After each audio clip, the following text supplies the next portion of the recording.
and welcome to another episode of the Fourtress, a podcast about movies, TV shows, video games, and lots of pop culture and nerd things. My name is Oscar. I'll be one of your hosts today. With me, per usual, are two of your other hosts. We got Brian, also known as the Beard and New Reliable, and the Spider-Man villain, Mr. Negative on a Dragon Ball Z Redemption arc, and Devin, also known as the Brains and Mr. Nowhere. How are you guys doing? Also, happy birthday to the podcast. It's been 3 years. Woo! We're not doing anything special, listeners. Shit. But it's episode 149, so at this point, we're only going to celebrate every 100 episodes. No, it's time for season 2.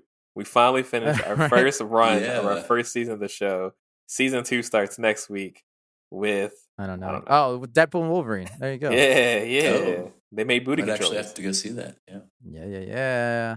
But yes, we'll talk probably more about that towards the end of the episode. But for now, how you guys doing so far? Doing good. Doing great. Surviving. Living Doing in, okay. would love to live in some Sweet. precedented times, not unprecedented times. I love how thick the next year's history book is going to be. Bruh. just for this chapter. Oh boy. Gonna get wild.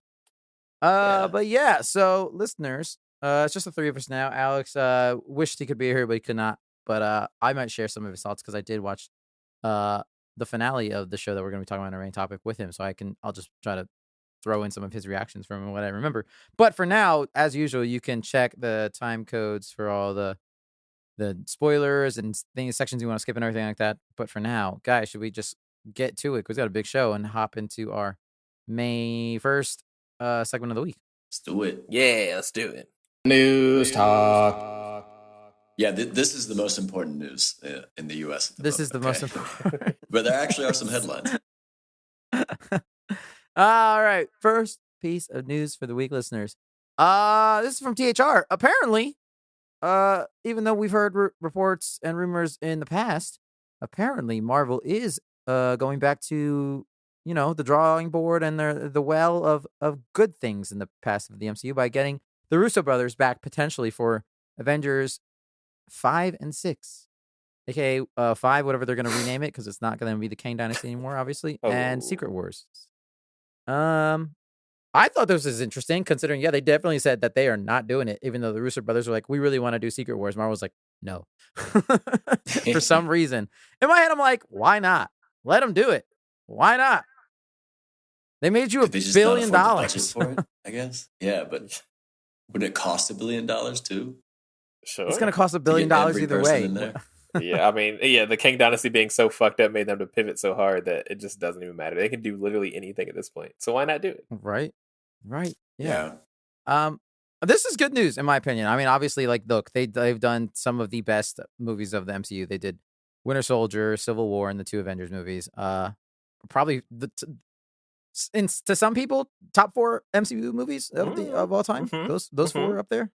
Honestly, yeah. So if anyone could do right by the IP, why not? Right. Yeah. My only thing would be, because it's not just them, I would want to get the writers of all 4 of those movies, because all 4 of those movies were also written by the same 2 duos whose names I can't remember, and I apologize. But get them back, because clearly they know what they're doing as well. So Okay. yeah. I mean, look, they were talking about having the guy that's Sean Levy, who's about to come out with Deadpool and Wolverine, potentially talking about him, but apparently he doesn't want to. That's what they've said. So, Red which flag. is fine. Yeah, I don't know. Maybe he's like, I don't want to get into that mess. But I feel like, I don't know. If anyone could do it, these 2 could. I always feel like 2 heads are better than 1. That's fair. That makes sense.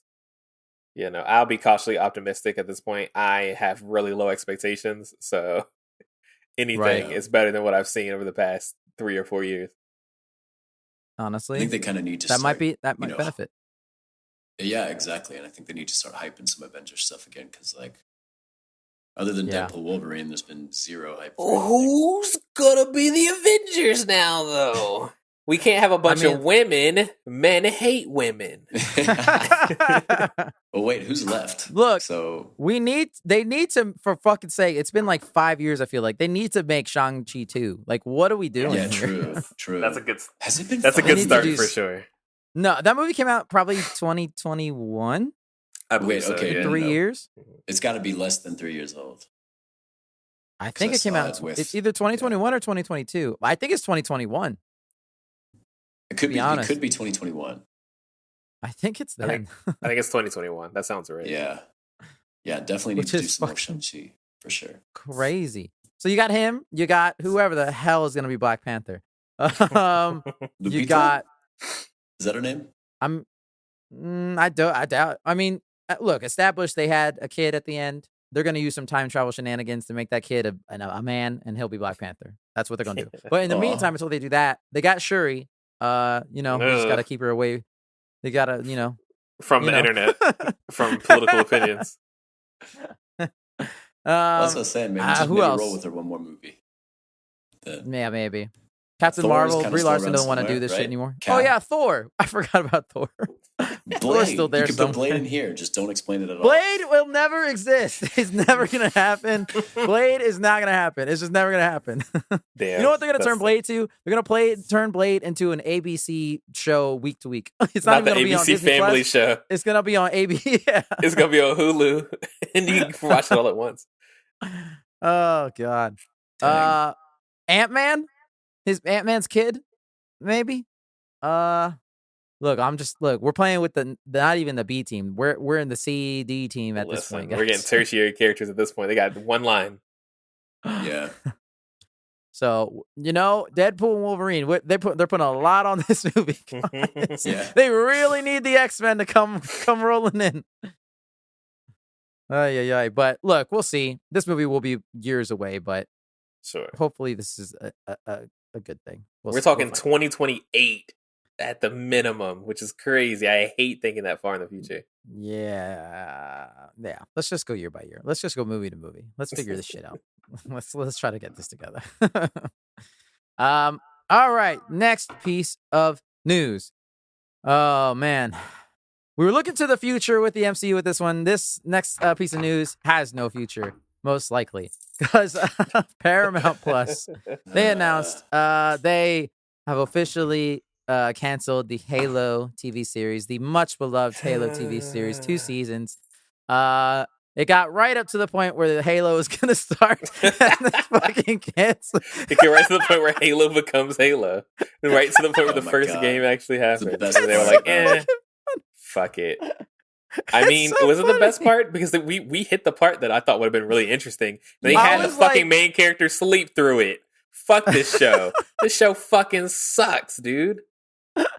Yeah, I have I'm glad it's gone, but also in a way it's like I kind of wanted more of it so I could hate on it. I kind of just wanted to see what they could do when it actually got to the thing that we were supposed to do. I was just curious. How they could do it. How could they fuck it up? I had no curiosity. My biggest thing was as most people know, I had a lot of issues the first season. We talked about it, of course. And then when the second season came out, I didn't watch it when it first initially came out. I kind of binged it towards the end. And a lot of people had really great things to say. We got a new showrunner. There's much better CGI. They're really taking a lot of they're taking a lot of care into the story now. And then I watched that shit. And it was the exact same thing that I watched the first time. If not worse. If not worse. He slept through Reach. They definitely I don't know. They went on a PR campaign to make us think it was going to be better, but absolutely was not. It was despicably disrespecting of the source material that I'm okay with it being canceled. I mean, I hate to be that way because there were moments. There were moments. It had teeny moments of that I was kind of excited about, but they were very few and far between. Yeah. And that's kind of my thing. Is if you just made another sci-fi thing, or even picked another property other than Halo, maybe this could have had some space. Because I do think art direction. We talked about this, of course, last time we talked about Halo. So the art direction and things like that, I thought were very inspired. But everything else, the writing is just so abysmal that it's I just feel a really bad dissonance between who was working on this show, because some people really cared about it. And some people really didn't. And I just don't. I think, it's when I go back to all the time, it's Hollywood needs some writers that are not just trying to prove themselves for another gig. You need some people that are just adapting a book or adapting a story that already exists and just putting it on the screen. What's so funny is a lot of especially in the gaming industry, which maybe doesn't quite reflect in the movie industry, but the gaming industry is even though it's so young, some games have existed for so long that a lot of people that were fans of that game are now they now work on that game. They're now developers of that game because they were just fans of it. It's that's the dream, right? I don't know if that happens in movies, but because of that, you'll see a lot of times where like people be so inspired by what they saw when they were children, and then they grew up and got to work on that same thing, that you'll find some really interesting things that kind of like come of that. But then it's like things like this where it's like, these people didn't even play Halo. Why are you working on Halo? You don't like it. I don't know. And I get it. Like at the end of the day, like you have to have a job. So you're not always going to work on your favorite thing on earth. Like that's just the way life works. Well, but like, yeah. And also it seemed like it was very formulaic, and it seemed like maybe some decisions were made at a high level, Paramount wise, to try to like, I don't know, do whatever. But they wanted to reach the masses, but instead they reached no one. And that was the biggest like issue. you can't alienate. You're not going to reach anybody if you alienate the fan base, which is what they did. But apparently they were trying to shop it around, and I would love somebody that actually can adapt something like HBO or Prime or something like that. I could see Netflix doing it, but that might be worse. Oh God, yeah, that'll probably be worse. It'll get a really weird like chromatic aberration over everything. Everything's way too colorful. Yeah, no, I've heard some rumors. I don't want to talk too heavy about them because I don't know how real they are. A lot of people just lie on the internet. It's gonna go to Tubi.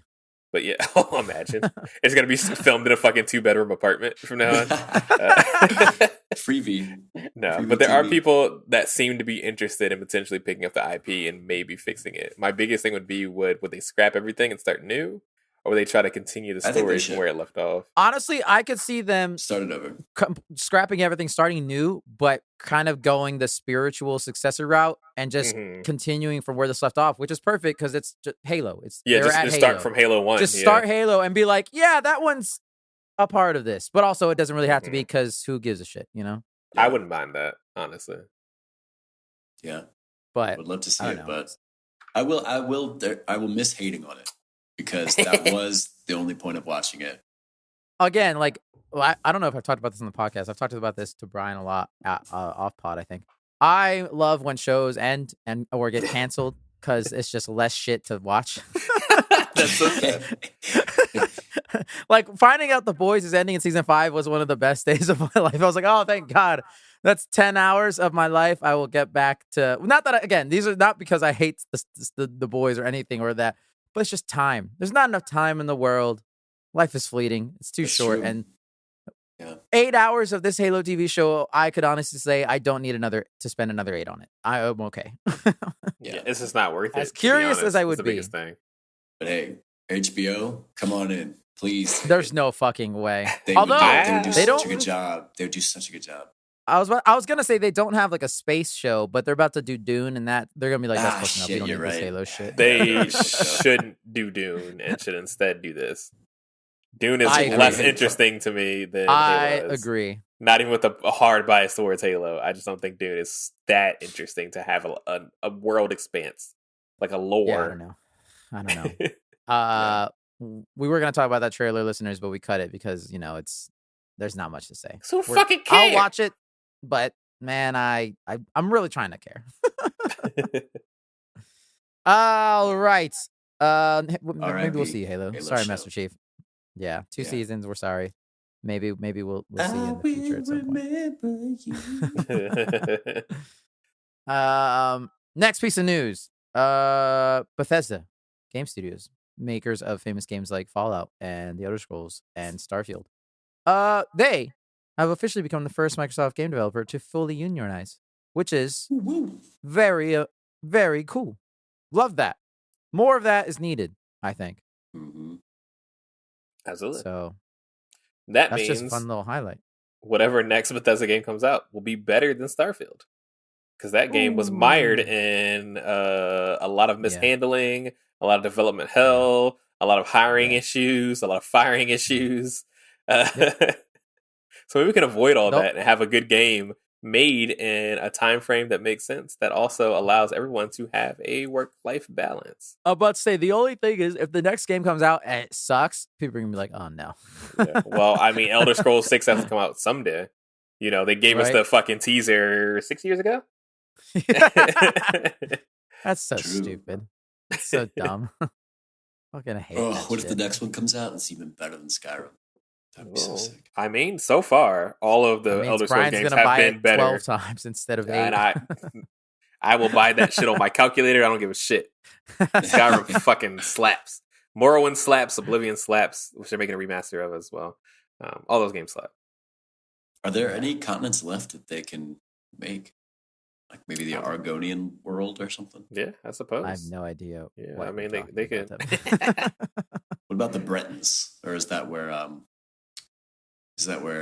I'm not in a space to get was. super into Elder Scroll lore. I'm not that well faceted in it. I don't even know what the games, landscape looks like on that world. Honestly, I never played the DLC of Skyrim. It's the funniest thing. I've put thousands of hours into Skyrim and never played the DLC. I haven't. Any of them? I just never played them. Yeah. Oh, that's so funny. Actually. Yeah. Oh boy. Well, yes. Once again, congrats to Bethesda. I'm glad. I hope this is a continuing trend, and I hope actual good things come from this. And it's not. Yes. The whole game industry needs to unionize. This shit is ridiculous. Agreed. Yeah. Yep. All right. Let's continue, but in order to do so, we have to move into the trailer park. So let's do that. Mom's Spaghetti.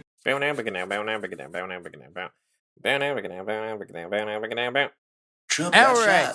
shot. Jesus fuck. Jesus Christ. Well, this episode's about to get flagged and taken down, and oh boy, this is 2 weeks in a row. Devin's about to go to jail.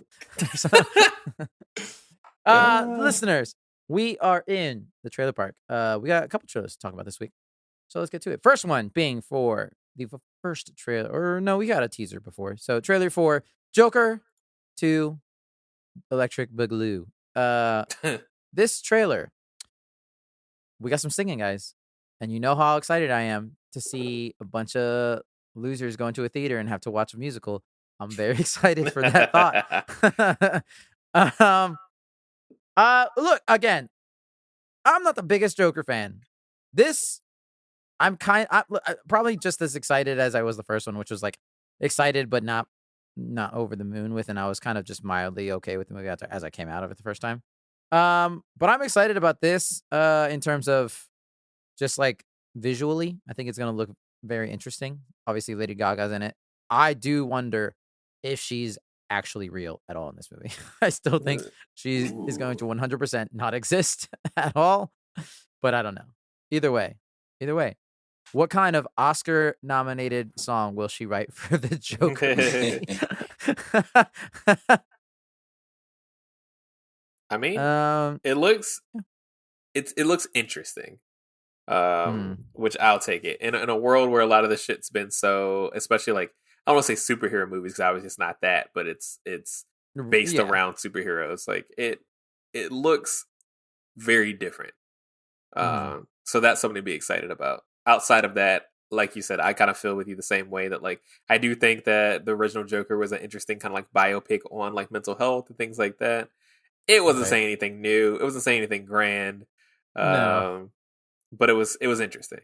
It was a well put together movie. Yeah, it made a lot of new weirdos, which I didn't appreciate. But outside of that, I do think it was interesting music. Yeah. Yeah. So this one, I'm not a musical person. It's not super big into me, but I still do think that I will watch it solely because it's something different, and we don't get that enough in 2024.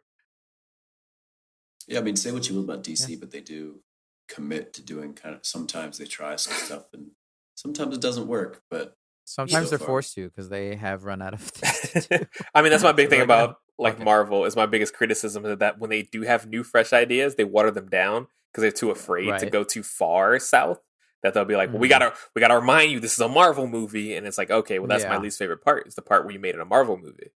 Right. But DC doesn't have that same, I guess, fear. Maybe they should, but they don't. So, yeah. A couple highlights from the trailer. Letting the Joker dress up like the Joker for his own trial is insane. He's like full face paint in the cell. I'm like, why would you allow that? That's crazy. You're going directly to jail immediately. Right. Why would you let the dude dress up like his own mascot for his own trial? It's crazy. Immediately represent yourself. Riot. Right? Get this guy out of here. What the fuck? That's insane. But I did love watching the Joker hit the judge with a giant gavel. It looked like that was classic Joker. That was pretty good. Right. But yeah. We'll see. coming out, I think October. So we'll see. We'll see. Next up, oh boy, guys, it is the return of the Rebel Moon universe. It is here. The trailer for Zack Snyder's True Vision. His True Vision, guys, because the first time those two movies came out, that was just a bunch of bullshit that Zack Snyder didn't care about. This is his True Vision. It wasn't 2 hours of wasted time for us that we watched twice. I wish listeners could see Brian and Devin's faces right now. Devin's got his head in his hands. You know what I'm going to say. How the fuck was this not your True Vision when you had all creative control over the first two movies? Which I really don't get it. It's not going to theaters. It's going to Netflix. It's not making money. I don't get it. So how is this your True Vision? We know your original vision sucked. I'm sorry it sucked. That's your fault. you didn't write well. That's on you. So you can't do take back seas. Actually, this is the real one. Fuck you. Fuck you. It's actually the only thing that's adding it is just an hour-long documentary on grain harvesting and farming. I bet you. I was gonna say. It's only grain stuff. The rest of the movie's the same. It's just only grain stuff. It's hour. They added in stuff. All in slow-mo. Yeah. Oh god. You know, boys, this makes me think. You know what this makes me think of? If we collectively, as humanity, used our resources to actually solve our problems, we could probably solve a lot of our problems immediately, like hunger, climate change, stuff like that. But we live in a world where Zack Snyder can make a director's cut of a movie that nobody fucking wants. Like, no one is there a single fan in the world that cares to see this. Like, this is a complete waste of human potential and resources and time. The fact that we're even talking about this is a waste of time. Like, this is content, Devin. This is the great. I know, but it's just like, this is way like, if we are ever judged, right, by a higher power, he's going to look at this, or she, or it. He's going to look at this moment and be like, what was the plan here? What were y'all thinking here? Like, why did we need a director's cut of an already terrible movie? Why are there 8 hours? Why are there 8 hours of the Rebel Moon universe in existence? Rebel Moon. But what was going on with that? Zack Snyder's ability to suck his own dick should be studied in a lab. Yeah, he got that rib surgery, Because I just don't get it. He definitely took a few ribs out. That was his vision. Sure. He had his own abilities to have his own vision. Netflix literally gave him unlimited money and said, "Do what you want," and he's like, "Nah, I fucked up. That wasn't." He said, "Yeah, this still wasn't exactly what I wanted." What do you mean? I was like, "Who said no? Who said no? Who said we know no? Netflix didn't say no. You said no in your sleep. This is your fault. You can't fight yourself." What do you... Is he surrounded by like an entourage of yes men or something? Who at Netflix signed off on this?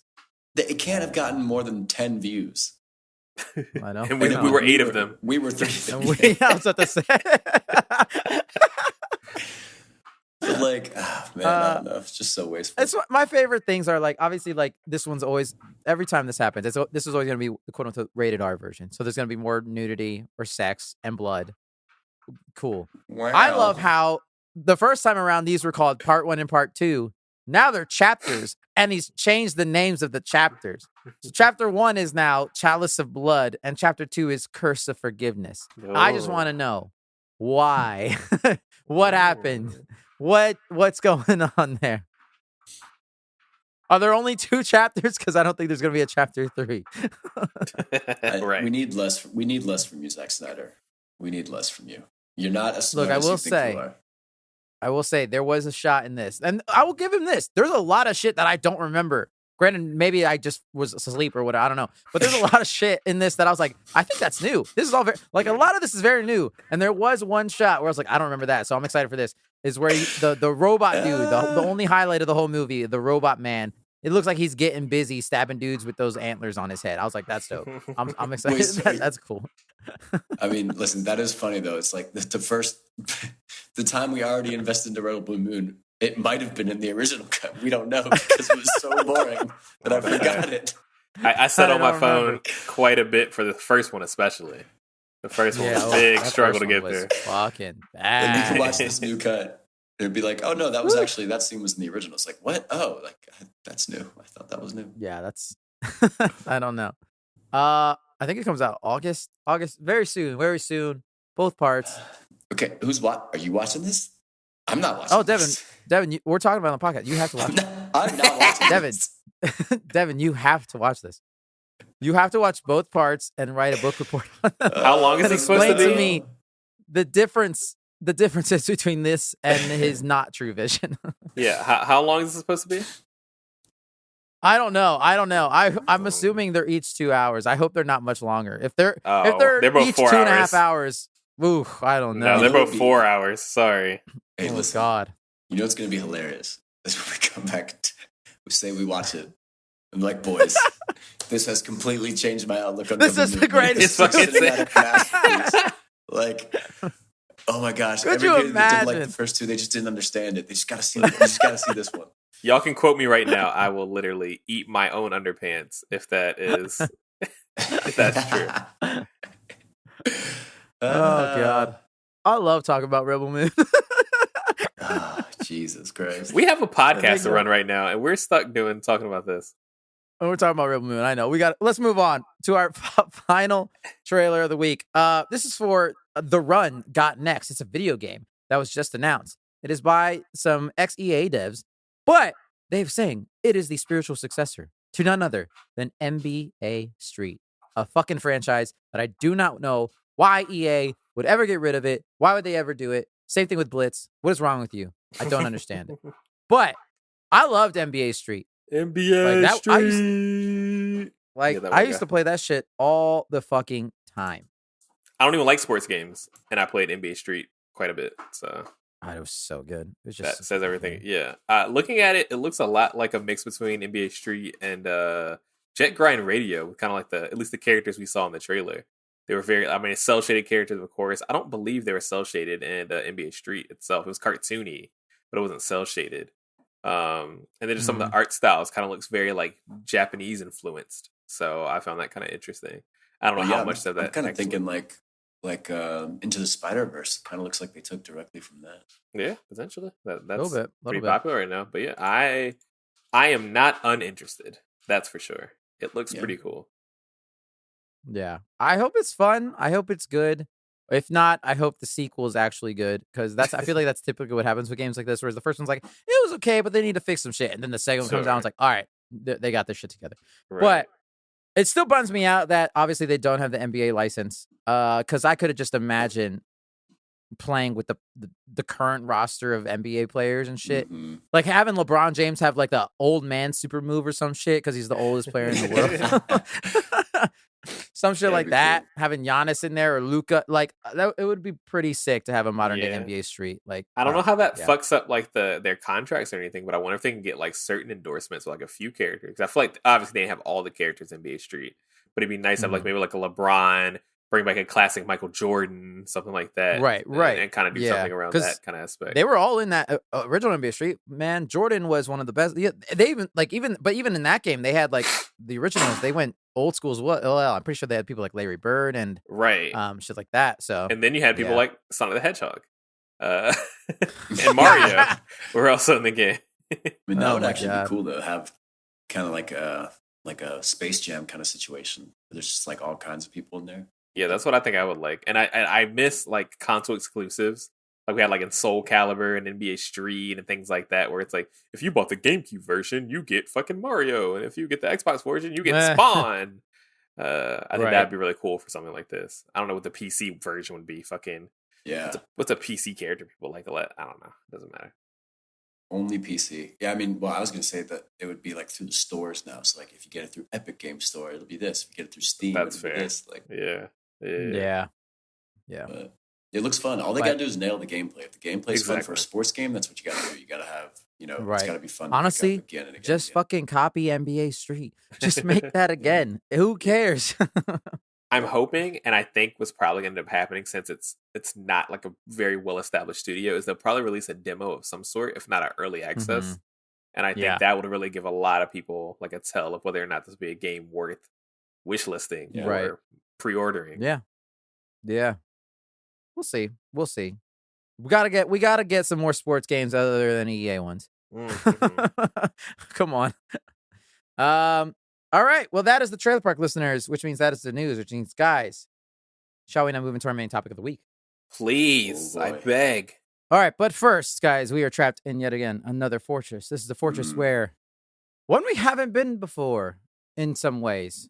In we've gone to the past, or either further of the past, because this all takes place a long time ago. Whatever.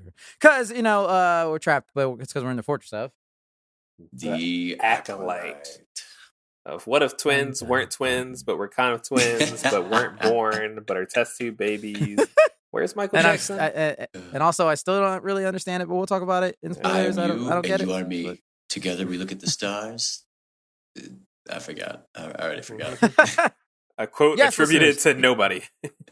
We are talking about The Acolyte, the most recent Star Wars show on Disney Plus. Set in the High Republic era, 100 years prior to the Phantom Menace and the prequels. 100 years. I think they should have gone farther back. In my opinion. Yeah, they probably should have gone further back or done Old Republic, but they didn't. They did this instead. So yeah, we're gonna talk about that. Was it 8 episodes? Something like that? It was, yeah. Yeah, 8 episodes. It's over. It's done. We're gonna talk about it a little bit. Non-spoilers, very quickly. Devin, what you got for us this week? What'd you think? For me, I think it started off really bad. So I watched this and I got through the first 2 episodes and I was like, man, this is corny as hell. But then when I picked it back up and could get through it faster, and that's actually when it really started getting good. It was like, I want to say like episode 3 or 4.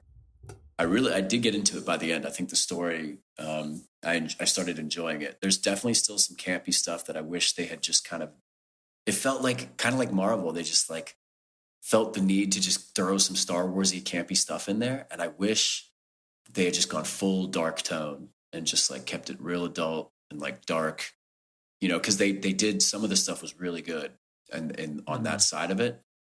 But there were definitely some like plot holes and just like certain things that took me out of it. But overall, I enjoyed it by the end. I think it was a slow burn to get going. The action was pretty cool, but yeah, definitely a step in the right direction. I hope that they would continue what this one did well. And like I say, like make it darker and kind of more geared for adults if they come back for a second season. Yeah, I mean, I think I'm pretty at the same place where you are, where I think on paper this is a great show with a great idea, and like I could see them pitching this, being like this and this and this and this and this and this, and it's like great, we'll make it. They didn't exactly do what I think any of us thought was going to be done here. So slightly disappointing in that, but again, similarly to what you were saying, Devin, there's a lot of stuff that I did like coming out of this that I was like, that was cool, that was new. I love just being in a different time and different characters that we've never seen played with before. Yeah, there's still some Star Wars for kids moments, obviously, in this, which again, as much as I want them to can we just make a show that's not, they'll never let it go. They cannot. I think it's in their contract saying you have to put one thing in there that we can make a toy out of. Right. So absolutely. You just got to be a stupid fucking robot.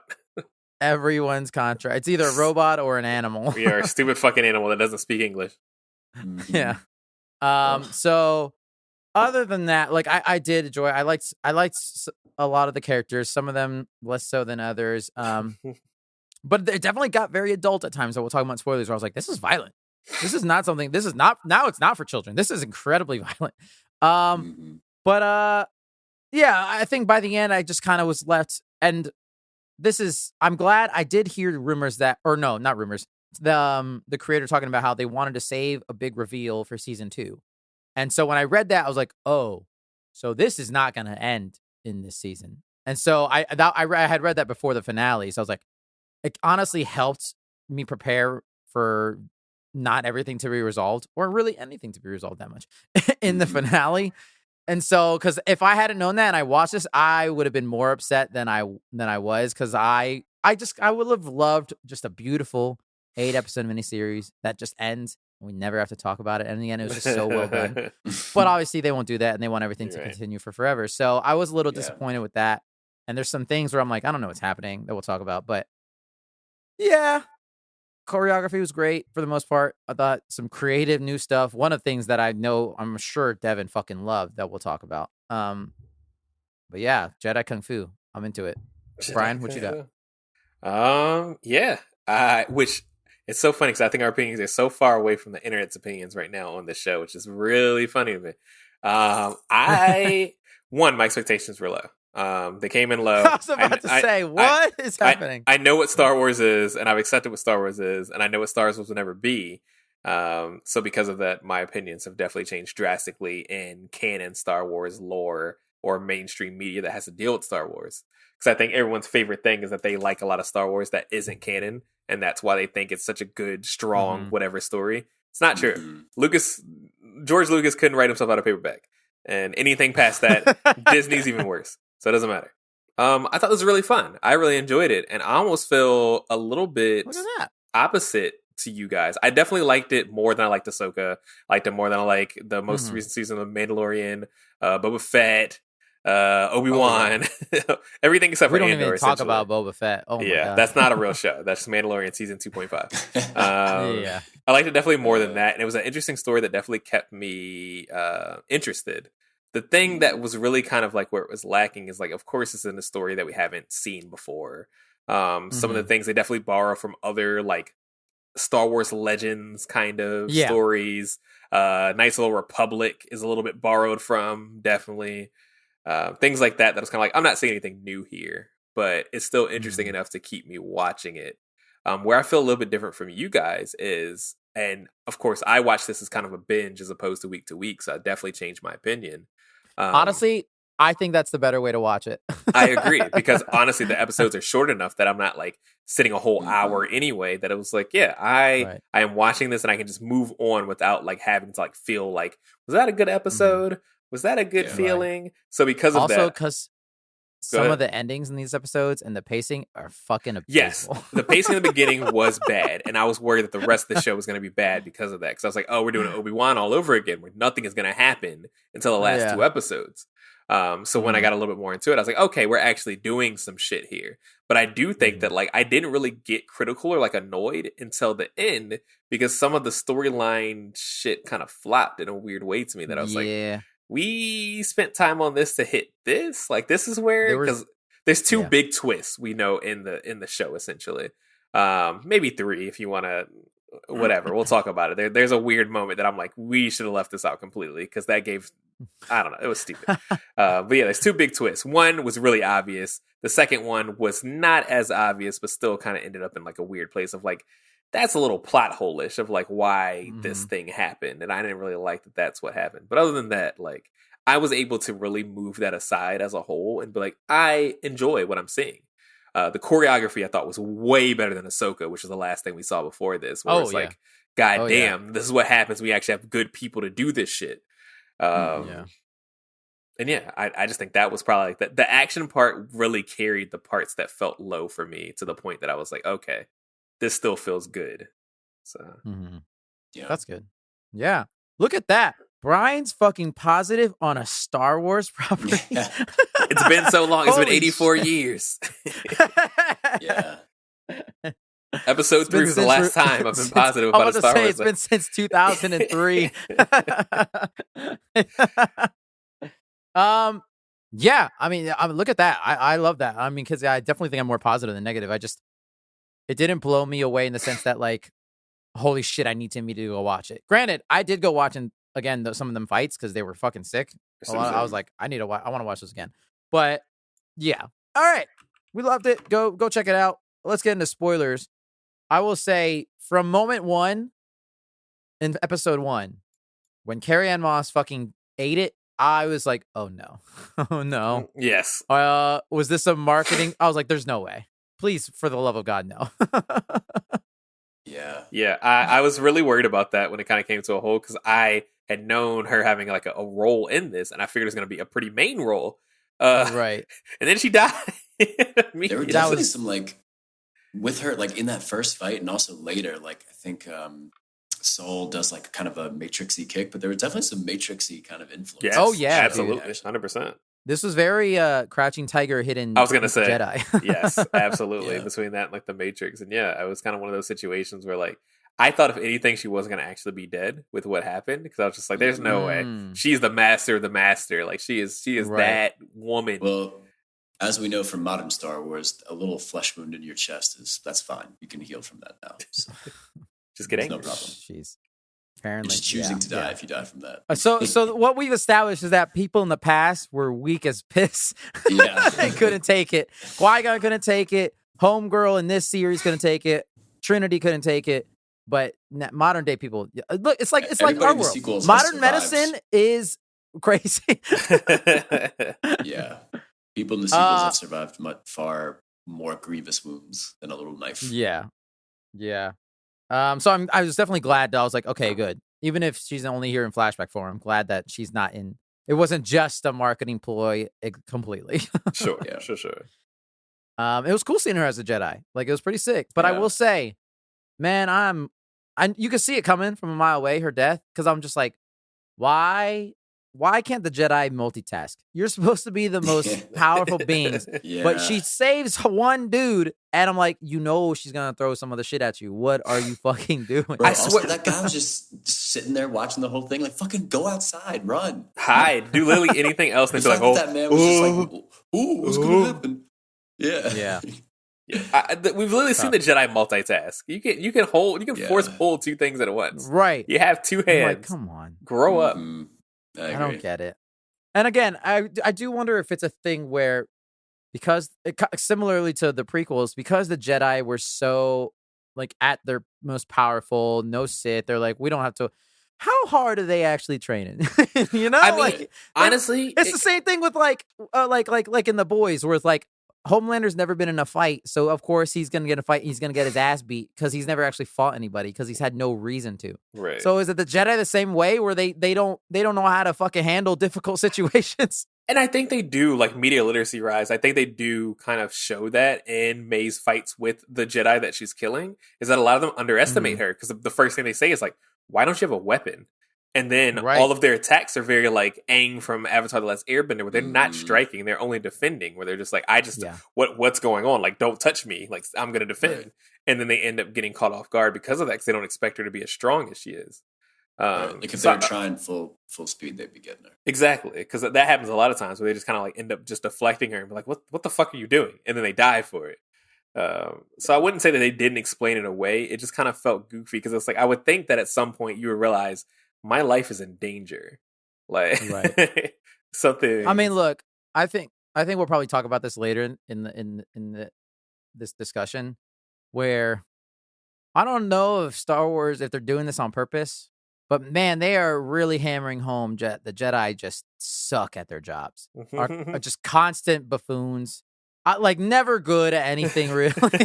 Which honestly is what I want. I'm interested in. And I'm interested in, like, I think the big thing that Andor went into was like the politics of it all, and how much that's really jarring and really like disgusting. It's kind of like there's a lot of politics involved in it that usually ends in more people being harmed than not. So kind of seeing that is kind of interesting to me. This show was a little bit less nuanced into it, but it still does go to around the same thing of like, when a thing that you think you're doing something right might actually be the wrong decision, and that's kind of like the basis of the story. So yeah. We'll probably get into more of the cool choreography in a bit, but what do you guys think? I mean, I feel like we should talk about her. What do you guys think of Osha / May? Do you think they pulled it off in the terms of who the actual Acolyte was, or do you think there's a real dumb reason for them to mind wipe May at the end and not just take her with them? Why? I still don't understand that decision. I really don't. Why didn't they just take May with them at the end? I don't get it. Well, because of the rule too, right? Sith can only have one. Is that literally why? Because I'm always like, I want an Acolyte, I want a protege, but just one. I do think they kind of established that May felt bad about what she had done, and that she didn't really want to be his. Like, she was only taking stuff from him to get revenge. She didn't really want to train, and that was kind of her they touched on it a few times. She's like, I don't need this fucking deal with this guy. Like, I'm just gonna go turn myself into the Jedi and I'll get justice that way. And she really made that turn very quickly. In that moment, that moment in the forest where she decides, fuck it, I'm gonna go turn myself in. She makes that decision so quickly. Yeah. So my thought. You can go ahead. No, finish your thought. Well, I'm just saying, like, I think I loved the flip. I thought that was really cool. And I actually thought when they were doing the flashback episode of them too, I thought it would be cool. Like, I kind of forgot who was who for a sec. So I was like, oh, like, what if May originally wanted to be the Jedi and Osha wanted to, like, not? But they didn't. It was like May didn't like them and Osha will always wanted to be the Jedi. But the fact that they flipped it at the end, I thought was really cool because that's why Osha had struggled to be a Jedi because she struggled with her emotions, right? I did like that reveal where she says she had to quit trying to be a Jedi because she couldn't get over her anger at May. Right. I did like that. Right. Yeah. And it turns out it was really so. Yeah. I don't think the Jedi are ever going to learn that they should not train children over the age of 5. I think they've tried. They constantly tell them like she's too old. What could go wrong? Fuck it. It's fine. It's fine. She'll be great. She'll be great. Yeah, no, that is definitely where they. If any Jedi are hearing this, y'all need to fucking rein that shit in. 5 or younger only. No, I do think they did a good job with that, with some of the literary themes around it, because the way it looked to me and the way like it kind of like panned out, in my opinion, was a way that like May acted a lot in fear. I know they initially made it seem like May was the strong and confident one, and Osha was the really scared, kind of like shy one, but it really wasn't that. And I think they really established that by having the whole fire scene of her being like, I'm afraid of losing my sister, so I'm going to do something drastic in order to save her. And that just keeps going to the same thing as far as like when she met Kamir to begin with as well, is that she actually didn't want to like help the stranger or whatever they fucking call him in the beginning before they establish who he is. But she just kind of like met with him and became like a Sith, quote unquote, because she was afraid. She was afraid for her life. She was afraid for her friends. She was afraid for who she was. So because of that, she wanted to, it kind of turned into a revenge. And that's why she wasn't committed. And that was a really big thing that they kind of like played into in the first like 3 or 4 episodes of like, she's not actually committed to this. She's just afraid of what the stranger will do if she doesn't follow this rule. Right. And that's kind of why she was never like doing it the way that it was supposed to be done. She was always kind of fucking up. And Kamir was always like, well, you're not really doing it the way that he wanted to. And she's like, I'm getting it done. Fuck it. Like whatever saves my life. Right. Was kind of her thought process around anyways. it. Exactly. So I think that was kind of an interesting dichotomy between her and then Osha, who was like, at that point, she was very sure of herself. And she was always kind of sure of herself. And that's why when she was a child, she was like, I want to be a Jedi. And her mom was like, are you sure? And she was like, yeah, like, I don't want this witch shit. This is a laser for me. Even though she appeared to be the really fearful, scared one, she was very sure of who she wanted to be as a person. It's unfortunate that she had her feelings and thought processes that kind of made her like, I can't get over this grief. And that is exactly how you should do the fall to Sith. That right there. We'll get into it more later, but that right there, I think, is the most interesting way to touch around your feelings and what makes you good or bad. Because we know that in the Star Wars lore so far, it's like the fall to Sith is so lame because it's so planned. But this one like really went around like, I just can't handle my feelings because like I'm sad because a really traumatic thing happened to me. So my trauma is what's really fucking with me. Whereas, Anakin's storyline is like, my wife died. I'm going to kill everybody. Fuck these children. Doesn't make sense, really. So, and I do love the way that he put it too, is like, he wanted the freedom. What was his official name? I forget. I don't know if he had an official name. His name's Kamir, and then he was called Stranger otherwise. The Stranger, I think the internet liked calling him Darth Teeth. Darth Teeth. Darth Teeth. Yeah, I didn't need that on the helmet. But yeah, I mean, I don't know. I just love the way he was talking about it too. And just kind of the way that the whole series kind of dealt with the whole emotions problem that the Jedi have, right? Which, like, honestly, they basically are Puritans. Like, you can't, like Buddhist monks, I guess, but still, like, why should it be, if you can do more with the emotions, and that's the way you want to interact with, I guess, something that you're born with is how it works in Star Wars. Why do we have to put all these rules around it? And I think that I really liked that it was kind of getting into that, like, are the Jedi right kind of thing the whole time? Because he was saying, his whole point was like, I just want the freedom to be able to use the Force how I want to. I mean, he talks about how hunt me, like my existence is illegal. Exactly. How like why do the Jedi get to say who and who can't use the Force? If I'm able to fucking do it, or these witches somehow have the ability to use the Force, why? Right. I mean, it's the same. No, I did like that a lot. With the witches too, like, and they did try to be like, oh, okay, well, we'll leave them alone, like they can interact with the Force in their own way. But then they also did murder all of them by the end of that, like by the end of that interaction. I have a big question about that, like, because it looked like when fucking Trinity fucking does the super Force mind trick and knocks all them witches out. I didn't know they all died in that moment. That was a bad display. I assume she just rotted all their brains by like diverting the energy back to them, which is crazy. But in my head, I'm like, oh, so they fell asleep and then everything fell on them. To me, that felt kind of like, I don't know, just like the plot needed to remove all the witches. Yeah, it was a bad. That was weird. Yeah, it was a bad interpretation. I think yours would have been better of them all like getting knocked out and then getting like caught in the fire. But instead, it was just like, she fucking like force pushed the memories back to them instead, and they all died. And I was like, okay, so you just killed 24 people by yourself. That was crazy. Yeah. Like after my brain was like, oh, they're dead. Yeah, there was only one out and out murder, I guess. That was like an actual like saber murder, but which also didn't make a lot of sense. Because at that point, she already had like dispersed into something else, but I guess she wasn't fast enough, so she still died. She wasn't quick enough. Yeah. Which look, is that Soul trying to prevent her from escaping, and just a reflex, grab her, because obviously you could. If you could stab her, you could have grabbed her, but you took out your lightsaber, and that's where I'm really struggling with where this show goes. Is like that point right there, was just like, I do believe that the Jedi do bad things that don't feel good. I don't believe that would have been the thing that would have happened. Like, yes, accidents happen, whatever, but that just felt so fucking weird. Yeah, I think I think that was one weak part of the show, is like they needed to kind of do that better, of like the neither side is wrong here, but they both kind of went in a situation where they felt like they had to do something. And I didn't quite buy it. What would have made more sense, and what they probably would have had to write differently around, and maybe the twin aspect wouldn't have worked as well, and this was the situation, would be if Soul had been the one to set the fire to keep them all trapped, and then it accidentally killed people. There has to be a real reason to have guilt. Right. And the guilt has to be accidental, where you're still like, you have to have like a kind of fight within yourself, and that kind of difference of opinion of like, I was trying to do the right thing and it fucked up.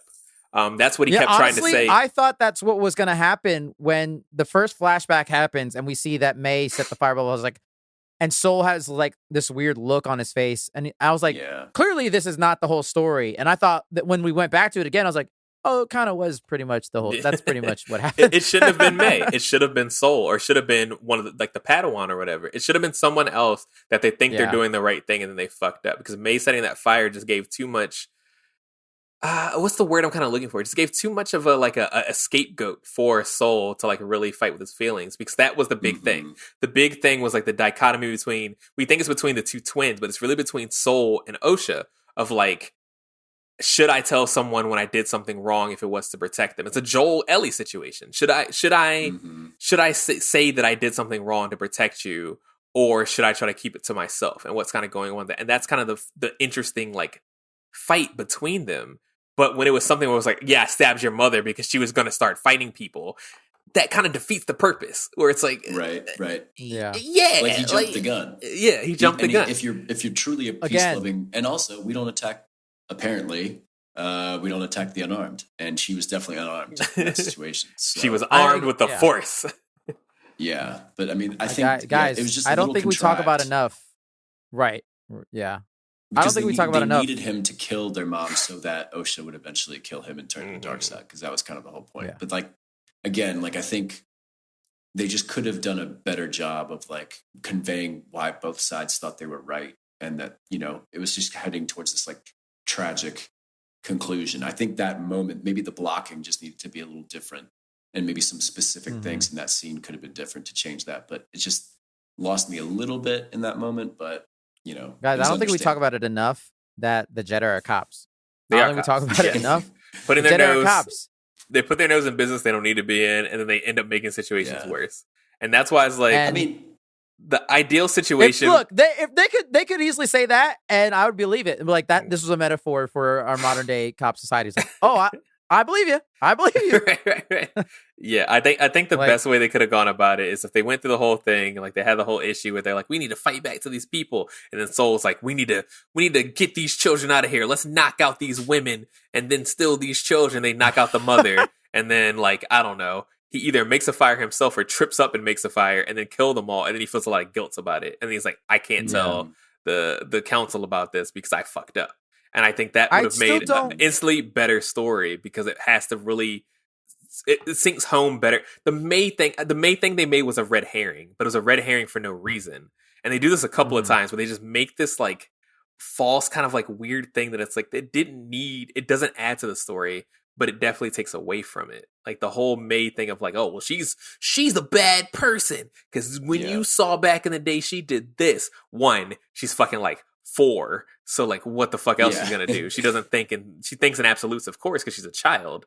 And also 2, you guys were the ones that were fucking with them in the beginning. So that's all. It's still your fault. Like that Stone agreed. Like they could have just left them alone. That stone was super flammable, by the way. I was like, right. When the stone gets peter out and stop. Exactly. For reasons of the plot. If the Jedi were acting as if they out of paper, if Jedi acted as they normally do, they just would have been like talked to them and then set on paperwork for 4 years. There would have been no like, I need to go and I gotta fucking solve this right now. That's not how the Jedi work. It's never been. And this is why I don't know if they got into it enough of why Soul was so obsessed with Osha. Yes, agreed. Like from the get-go, he's like, I need to train Osha. I need to train her.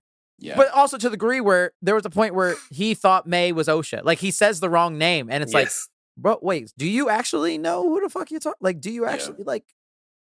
That's like, so it's like I liked what they were going for. Again, on paper, all of this sounds amazing and great. I just don't think it was executed to perfection as well as it could have been. But as far as like as a character, I really enjoyed Soul as a character to the point where I was genuinely shocked when he died. When fucking really? I was, because I was like, oh, someone's coming or Osha's gonna stop, and I was like, oh, she's gonna force choke him to death. Oh shit! That's the end. She stabbed him with the red lightsaber or something, but I honestly thought she was gonna do that as well. So yeah, she choked him all the way out. And like, I liked the moment, but there was also a part of me that kind of thought, and maybe on a second viewing, I would think differently. But on the first initial viewing, I was like, her turn, quote unquote, to the dark side was a bit abrupt for me personally. But that's how emotion works, though. You know, like you spend your whole time.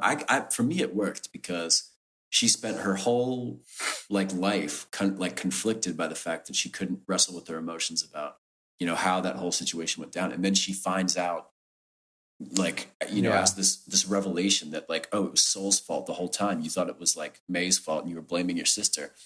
But really, you know, Soul's the one, and not only that, he actually is the one that by his hand killed your mother. I could see somebody turning to rage very, very quickly. And then the power you get from that and the freedom you felt from that as she was feeling repressed the whole time before that is like, yeah, fuck yeah, I'm going to be a Sith now. I mean, it worked for me. For me, it worked better than like Anakin's storyline, for example. And that was kind of where I was kind of drawing a lot of like similarities or like parallels or anything like that around it, where it's like kind of how Devin said, I do wish it was kind of acted out better. I think she needed to have a more visceral reaction to finding out that Soul was like the reason that Soul happened. Yeah. Like if she like hit the ground, had a real big mental breakdown, maybe had a scream. And I think that's why I found it so hard to believe that she killed him, because I was like, she's not reacting that much to exactly. This. And she's now dead. That's kind of what I wanted, because like Anakin, like very angry. Yeah. Even though Anakin's like fall to the dark side was really abrupt, it really had a good moment towards the end of episode 3 specifically, where he was really like feeling it. He was feeling what was happening.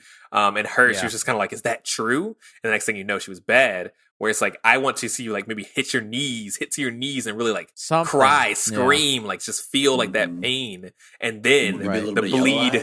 Yeah, the bleed of the lightsaber. A little bit of yellow eyes. Yeah, the bleed of the lightsaber would have made a lot more sense, where it's like, this is just raw emotion coming out. That's what's making the lightsaber change, which like Can we talk about that? Because how do y'all feel about that? Because I know a lot of nerds had issues with the bleeding of the lightsaber. I know nerds have issues with it, obviously, because Anakin's didn't turn red. I get that. It was cool to see. Also, midichlorians don't fucking matter anymore, but they started talking about M count again. So I don't know a lot of shit that goes around it. Yeah, he doesn't come around to it, but also Ahsoka Tano exists, and also she has white lightsabers, which come from the opposite of bleeding. So it's like, okay, was it her blood that was just like on the crystal, and that's why it turned red? So would it be like blue later when her blood dried off? So, or was it like, no, this actually changed the as far as I know, the bleeding of the lightsaber comes from just the amount of hate and anger that you put into and it turns the kyber crystal differently. Of course, the previous lore around kyber crystals is they don't change; they're just different crystals, colors, completely. Yeah. That's the way I thought it was. Which Knights of the Republic even does that, where it's just different crystals that you just have. Right. So it's kind of like people have a lot of it's revisionist history, whatever. I don't fucking care. It's in Star Wars Legends. I like that a lot more than the whip. That was dumb as shit. I just think keep that out of here. I'm kind of a fan of the lightsaber whip. I'm not gonna lie. Really? That's so funny. I like the lightsaber gun. I want to see more of it. Shit. Lightsaber gun is my favorite one. I forget the name of the woman that had it, but yeah, lightsaber gun fucking slaps. But yeah, I think the bleeding lightsaber is interesting. I don't care about the lore around it, but I also know Ahsoka Tano exists, and I know that she has white lightsabers from not being Jedi anymore. Right. I think, much like everything, they're just flimsy with it, and who cares? Yeah, it's not going to be exact every time. And that's why we're going a lot towards the end stuff. I don't know how much you guys want to get more to the beginning, but that's where the M count shit kind of gets weird as well, because there's a cameo that is really dumb and ruins this entire show. Because why the fuck did that happen? Why the fuck did that happen? They were like, we're not obvious enough about this, so let's have this stinky little motherfucker show up in the background and go for 1 second. Who? Darth Plagueis shows up in this show. At the very last episode, you see that crusty, crinkly motherfucker that hides in the background? That's Darth Plagueis? That's part of That is Darth Plagueis. It sure is. Yeah. So he will be the one who eventually becomes Palpatine's master, who Palpatine will then kill, apparently. Blah, blah, blah. Oh. But again, this is all where people get to the whole thing of this is where Plagueis learned of the ability to basically create someone from the Force, which is very interesting in the terms of that's apparently what the witches did. They created Osha and May out of this whatever. I still don't know what the hell Solo is talking about with this virgins and all this shit on this planet. He's obsessed with it, but this could be why Plagueis eventually taught Palpatine, and Palpatine eventually created Anakin, and all this needed no connection. It needed no direct connection. And that is where I'm like, this show is fucking stupid. Leave the Skywalker saga alone. And that's why I was interested in this show. Agreed. And that's another reason why I thought it would have been a lot better as a one-shot. Of just this is just the 8 episodes and that's it. And we don't go to it. And it could be a little lore book story. 1,000 years. It 500 years. It can be a lore book story of the story of Osha and May. And the I don't know the last name, the Alagassi twins or whatever the fuck. And that just be the end of it. But when they put Plagueis into it, it gets too close to the source material that we don't want. Okay, which was worse, Plagueis or Yoda? Plagueis was definitely worse. Really? Because he fucking homes up in the background and goes and then never shows up ever again. Yoda kind of does the Mandalorian thing where it's we know that that's kind of we tie that together. But Plagueis was literally I think that they had another scene that didn't exist and they just put that in place of it of we want to put him in there real quick. So because these guys don't understand this is where Plagueis learned this. So let's put him in there. I couldn't believe that I thought the reveal was going to be that he's Kamir's master. But I'm like, I don't even think Kamir knows he exists. No, he doesn't. Yeah. So I'm like, what the? Okay. So he's just chilling here, watching all these events happen. He's just hanging out at a very beautiful island. That's way worse than Yoda. Because Yoda makes sense, at least. He doesn't make any sense. Yeah, I was waiting for it. True. And a lot of people who were saying this is Yoda in his prime. I can't wait to see him in season 2. For all we know, Yoda is 5,000 years old. 100 years, he's still gonna be 78 years old. What are we talking about? This is not prime Yoda. Well, I think if it's 100 years before, he should still be 700 years, and his lifespan I think is 1,000 or something. Well, that's what I'm saying. He's still gonna be an old, tired fuck. Yeah. Did you see him? He's not doing flips in there. He's just sitting. Yeah, he still had like white wispy hair. So this is not Prime Yoda. Yeah, no, that was crazy. It would be cool to see Prime Yoda, but yeah, it would be. How do y'all feel about Kamir? How do you feel about his reveal? I liked him a lot. Yeah, that was a good twist. The reveal was a very good twist. Was the most obvious in the world. Most obvious I've ever seen before in my life. So slightly disappointed when it happened. I was like, oh, it is what me and the whole world fucking thought. It was definitely him. But he ended up being probably the best character in the show. Yes. Like yeah, he was sick. I mean, he's fucking that is what I wish they had done more of, is that the whole like forest 2-3 episodes where they're in the forest. Bruh. I wish that the show did more of that kind of stuff. Like maybe a Sith is like hunting them through the woods. Guys, it's just dark and creepy and like he floated. Can we not talk about the fact that he was just fucking floating like Dracula in the background? Man, that was and cool. It was the scariest shit I've ever seen in a Star Wars thing. Yeah, that was cool. That was moment, cool. And then the moment later when they're actually like knee deep in the fight, and I think there's a shot on Jackie, and you just see him full on sprinting at her from behind. Out of focus, and it was oh my god, this is so good. Yo, this Jackie is terrifying. Was quite a quick aside. Jackie was my girl. She was fucking it up. She knows how to throw down. Was she a knight? She might be or the best Padawan ever. Okay, she was a Padawan. I was like, she's fighting like a knight. Up, mate. Yeah, she was fucking up. But she had balls because she went straight into that shit and she was not afraid. And I was like, she's doing some shit. Wait a second. She was dual wielding there for a sec. Dude, she was bringing it to a fucking Sith Master, a thing that no one she had ever known had ever seen in her life, and was kicking his ass. Okay, I just want to make sure that we were all on the same page about that, because when I saw her, R.I.P. Jackie. The way he took her out, though, man, the three little hits like that. I'm not gonna lie, because Kamir is probably gonna be going down as one of the sexiest Siths in Star Wars history, and that might be one of the sexiest kills in Star Wars history. That was amazing. That was another thing I appreciated. And I know, I guess like Sith kind of get gross as they get like older and do this shit for longer. When you feed into the hate for longer. Now. But like, yes, they've never been hot. They've always been ugly with masks, gray and cracking and things. This man was just sexy as fuck. And then also he was like, I like to do bad shit. And I'm like, I'll do bad shit too if I look like that. Hell yeah, what do you mean? That's what I'm saying. I don't know why the Sith don't try to be hot and try to seduce people to the dark side. That was the most convincing Sith I've ever seen. But the only problem with him is that he wasn't just looking to like, oh, I just want to use the power my own way. He absolutely enjoyed killing 5 of those. Oh yeah, absolutely. Oh yeah. Like he likes killing. So season 2, go ahead. They need to lean into that a little bit, but like right.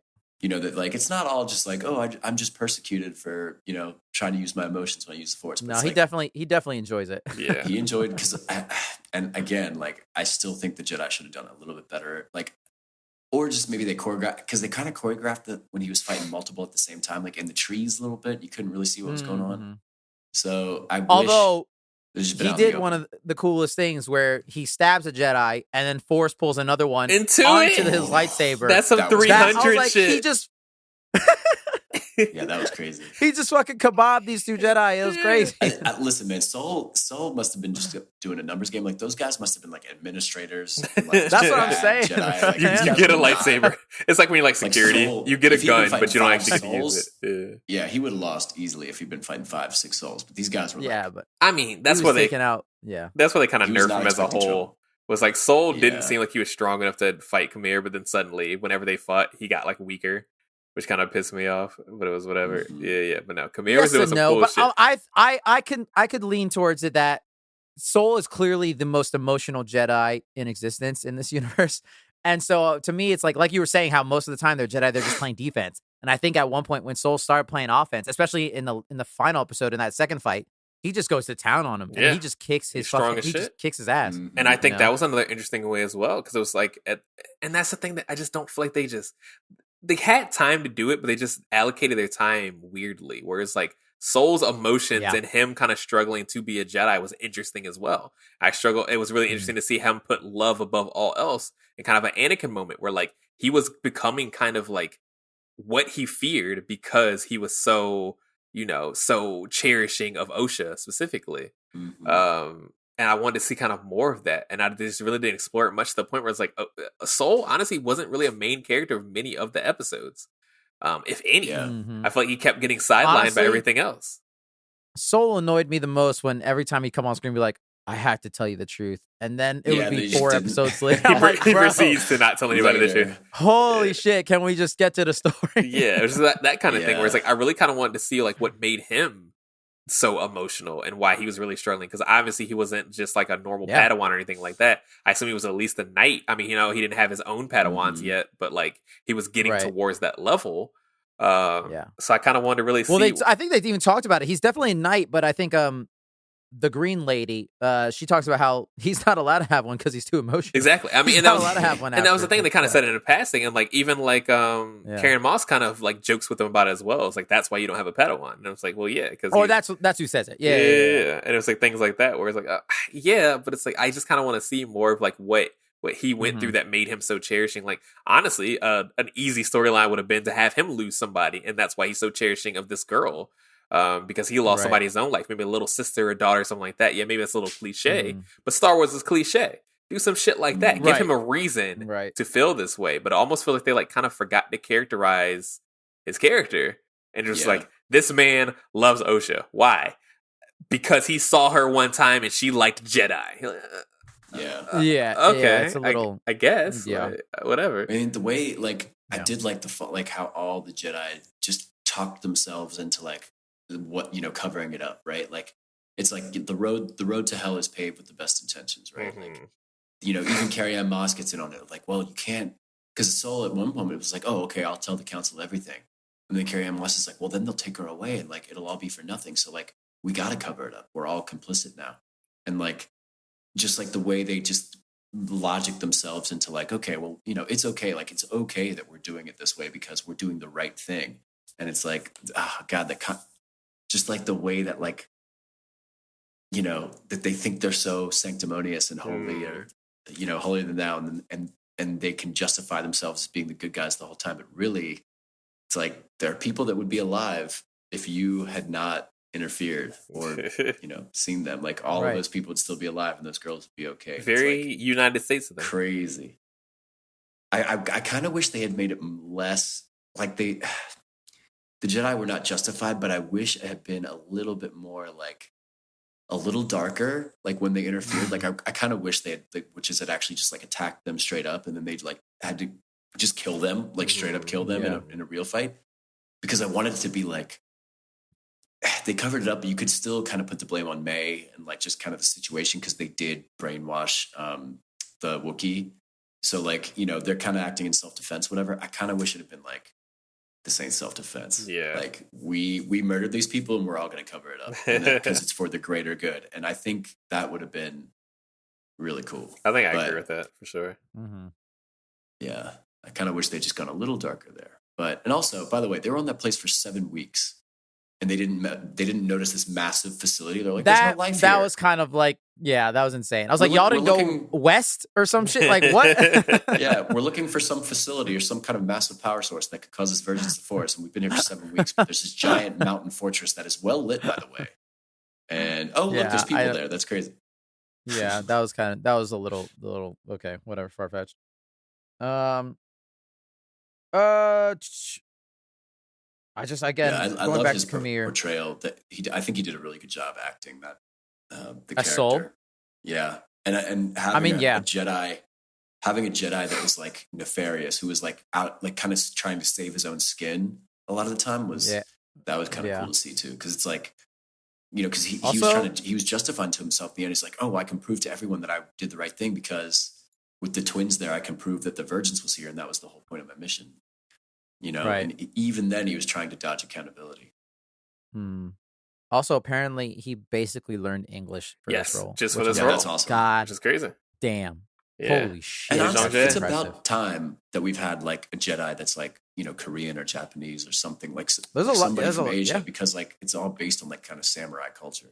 Right. So also, and he's Korean, right? Yeah, he's Korean. He was in Squid Game. He was the main character. Yeah. He kicks Jedi kung fu ass without a lightsaber. Yes. Going back to the choreography, like there's a time where he's just going toe to toe with Khmer with just his fists. I'm like, this Soul was fucking. This is sick. This is awesome. My favorite I want part. more of this. Yeah, my favorite part was when he put his lightsaber away. To be honest.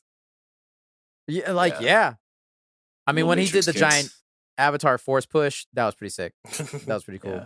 He straight up does Liu Kang's bicycle kick almost. He does I was like, yo, what the fuck? This is awesome. I loved it. Yeah, no, he really did great. Yeah, especially I can imagine trying to learn a whole language to fucking do this, and he delivers his lines well. I think he does really well in the show. He emotes, like a time, like it's kind of incredible. Like, what a fucking accomplishment that is. Yeah. I'm very sad that he that's the only thing I was sad about is that we won't get more of him. Sure, yeah, exactly. So I agree, which I guess shows that he did his job very well, and at least for that moment, it's like, damn, I'm really kind of I think that's what shocked me the most. I was like, they're not gonna kill him because we're gonna see more of him, right? But nope, no, he's gone. But he deserved it. I mean, that was kind of like his, like Shakespearean moment. Like he deserved to die. Yeah, he had done. Yeah, and he seemed to be. He seemed to be okay with it. Like he tells Osha, like, yeah, I get it. I get it. It was kind of the only way to, to square that situation. Mm-hmm. Other than like full justice, which like having him go in front of the council and stuff would have been good as well. Right. She wanted revenge at that point. Homegirl pins the whole fucking thing on him. She's like, yeah, he went rogue. He fucked all this up. It's all his fault. Which is like clearly like she is. We're talking about Green Lady. She is Kamir's master. I'm assuming also, that is definitely. He died without any lightsaber. Did she say he killed himself by force choking himself? Right. Like, is this how Jedi killed himself? I'm gonna force choke myself. I mean, she burnt the body, so no one's gonna know. Oh, she did burn his body. That's true. That is one thing I'm excited to learn more about. Obviously, she goes to Master Yoda at the end, but she's also not done a great thing. And I don't know, having a lightsaber whip is crazy, and also I'm assuming whipping your student, your Padawan, is crazier. So real excited to get into that. Yeah, I didn't love her, but I don't know. I think I did love the plot line of the senator coming in to like get an audit basically of the Jedi, because like when he was talking to her in the council, I was like, preach, man, like this guy is not missing, because he was like, I agree. Like, he's like, I kind of wish that was in more than just one scene in the fucking show. Though. Sure. Yeah, exactly. But they touched on it, and this is kind of what I think it would behoove Star Wars to keep doing things in this direction of like, but they won't, because they want to kill, they want to keep selling Jedi versus Sith toys and stuff. But like, are the Jedi correct? Like, is this the best way for us to, organize Force users in our society? Like, do they all have to go to this, like, emotionally embrace nothing and be, detached from everything? Or it's like, what if the Sith could be like, I mean, obviously the Sith, because I guess they have ambition for power and stuff, so you can't really ever trust them. But it's like, what if we did say, hey, there's no rules on like how you interact with the Force, just go do what works for you? Yeah, I hate that if you're a gifted kid, your choices are lose everything, never get to see your parents again, and never love or destroy planets. There's no in between of like emotion and things. So like obviously emotion is very it's very powerful, and we know that as human beings. Like we know that emotions can have very positive aspects of it. Like loving is a very human nature thing that everybody kind of wants and looks for. Whereas like they say in this storyline, like love is anger, love is bad, love is wrong, and it's like that's just not true in our society. Right. So why is there not a place where it's like that can exist but not be negative? There's a healthy way to show emotion, but Star Wars basically says that that's not true. Star Wars is the antithesis of therapy, like if anything. Well, I mean, I guess they're supposed to be kind of like Buddhist monks, right? Sure. Like you're trying to master your own mind, which is fair, but like there is some logic to that, like to be stoic and like but at the same time, I don't think that should be the only way. And the Jedi do have a monopoly on Force. They are this political entity that exists. Imagine having a monopoly on the Force. No, they have a monopoly on military. No, you're right. Sure. You're right. Absolutely. It's just hilarious to say in that way. But they do. But in this universe, like if you say you're into a guy like Kamir's position, like, I don't really want that, right? Then you're going to be persecuted, or, they're gonna, I don't know what they do. They lock you in jail or whatever. But like, I think that senator, when he's like, you try to control the uncontrollable, it's like, yeah, I mean, that's true. Like, the Jedi definitely have some pretty big contradictions and problems at the heart of their ethos. So that's the kind of thing that made me perk up. And I think for a lot of adult Star Wars fans, I'm like, I think we would love to see more of this stuff. I would love to see Star Wars officially go into like some gray Jedi territory, or or like kind of a Revan. I think the Revan story would be great to see. Because I think it's so interesting, because it's like someone that's still trying to do the right thing, but it's based in emotion, and I don't think that's necessarily wrong. So to kind of see where it's like, and I mean, we've talked about that. We kind of talked about it last episode when we talked about like villains that we kind of agreed with, where it's like, sometimes what you're doing isn't necessarily wrong. Maybe the way you're going about it could be incorrect, but it's like your thought process is like based in some things that make a lot of sense. And I think that's what's most interesting about the Jedi versus Sith kind of situations. Like, Jedi are very, like you said, stoic, don't make any moves, don't do anything. And because of that, they end up not saving a lot of people. So why are they the best? Like, a lot of their issues, the fact they don't take action. Whereas like we talked about that, we know like the original like KOTOR, Knights of the Republic, talks a lot about how like Revan's whole thing that like led him to the dark side was the fact that he just wanted to take action. He just was tired of seeing people die, which is that's a noble effort, and most people would say. I mean, that's Count Dooku right there, too. Yeah, exactly. It's like that. And like, I mean, well, Count Dooku is Count Dooku has the quote where it's like, the Jedi can't help the slaves of Tatooine, but they can help the slave masters. Like, it's like they got to a point where by episode 1, they see all of these things, these societal ills, and they don't interfere at all, as long until they need something from it, right? Yeah. How's that positive? But I've always found that the most interesting. And that's why I think I enjoy this show so much, because it finally played around with that. Whether it was successful, more. Yeah, whether it's successful is kind of like whatever. But I just appreciate that they even tried. Mm-hmm. I agree. Like, absolutely. 2, I would love to see maybe some more kind of Andor-ish scenes of like kind of around Coruscant. Like, okay, how is this review going? And maybe see Vernestra kind of logic herself into doing some shady political things or things like that. I would love to see that kind of stuff, because that's the Jedi, they are a political entity after all. Sure. Yep. So. Yep. I want to know how Yoda's ass let all this go by. What the fuck are you doing? The same way Captain America let slavery go by. Anyway. Holy shit. The same way Captain America let fucking World War II and all that kind of shit. And the same way that Wonder Woman let slavery go by. Yeah, fair enough. Yeah, I mean, a couple quick highlights from me. R.I.P. Yord, you pretty much kind of sucked. You fucking loser. But they gave him the cool kid black haircut. He can't die. Oh, they did.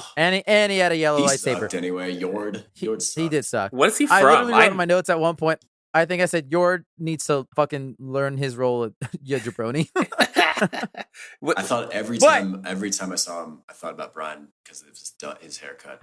And also, like, I think he was older than that haircut made him look. Yes. Like, yes. I think he could have used a more serious I think he's a bit older than we are. I know the actor, but I can't think of what else he's been in. Yeah. I don't know. I feel like the haircut was honestly jarring, because it's like, oh, okay, is he like, late teens, early 20s? It's like, no, this guy's actually like 37. Like, well, he complained like a teenager a lot of the time, so. Yeah. But honestly, like, even the show disrespected him. He didn't even get a lightsaber death. Homeboy just snapped his fucking neck in a way I had never seen in it. That was crazy. He's in Russian Doll. He's the other main character outside of that makes sense. That's why he's in this. Yeah, other than Natasha Lyonne. Same creator. Yeah, so that makes sense. Same creator. That's fun. He was also a character in Orange is the New Black. I will say, like, this is where I say, like, an adult ass show. The deaths are crazy. Yeah, that was nuts. To just fucking flip around and snap his neck. Was going ham on these Jedi. Dude. I'm sorry, that the headbutt and arm bar to the 2 lightsabers. That shit was super cool. That shit is that rivals episode 3 shit right there. That shit was cool. It really, like, yeah. I mean, yeah, that was another thing people were excited about, the cortosis, the metal. They It's another. It's kryptonite for the Jedi essentially in their lightsabers. You know. Sure, wasn't it in Star Wars Survivor and whatever? I don't know. I don't know if they named it, but that's the reason that like the normal fucking enemies could fucking fight your lightsaber. Oh, yeah, maybe. Oh, maybe. I thought it was kind of cool how it would throw them off because it would like make your lightsaber turn off for a sec. Yeah, that was pretty cool. Speaking of which, this is the thing I saw Devin would be excited about. Fucking Soul turned his lightsaber off in the middle of the fight and then turned it right back on. I was like, there you go. There you go. I've been waiting for somebody to do that the whole time. As soon as that happened, because I was sitting next to Alex and we were watching it together when we were watching, I was like, Devin's going to be so happy about that. Yeah, I was quite happy to see that. Yeah. Yeah. That finally, they did it once. And yeah, like Kamir was like, oh, like he messed him up. That's funny. Yeah, that was pretty dope. I was happy about that. I thought the Wookiee fight when they take over the Wookiee and he's fighting Soul and Homeboy have to fight the Wookiee, pretty good. This Wookiee moved a lot better than the Wookiee and Boba Fett did. Wookiee Jedi is crazy. Yeah, Wookiee Jedi was crazy. I wonder if he's like stronger in the Force because he was throwing them around. Like without his hands, and then with his hands too. Yeah, a Wookiee Jedi should be one of the most powerful things in the world. Oh, that's just so funny because like I feel like they definitely made it established that Wookiee can't be Jedi. They never said it like verbatim, but it definitely felt like the same way that dwarves can't do magic in Dragon Age. I was like, oh, okay, no Wookiee's gonna be Jedi, and then I see that motherfucker, and I'm like, yeah, why not? Yeah, it seems like everybody should be able to be a Jedi at some point or another because the Force just kind of operates through different people. Yeah, that's fair. Mostly humans, I guess, because they're easier for makeup. Ki-Adi-Mundi makes a cameo appearance that people bitched and moaned about apparently, but who gives a shit? He's old as fuck. Don't matter. I seriously want to know how these two kids were born still. I get it. It's the Force, but like, whatever. We're never going to actually learn. No, it's fine. Whatever. Some magic. They put midichlorians together. And they just created two babies somehow of the same being. They definitely kind of it wasn't retconning, but they definitely like humanized the Night Sisters a little bit because I thought the Night Sisters were only on like Dathomir.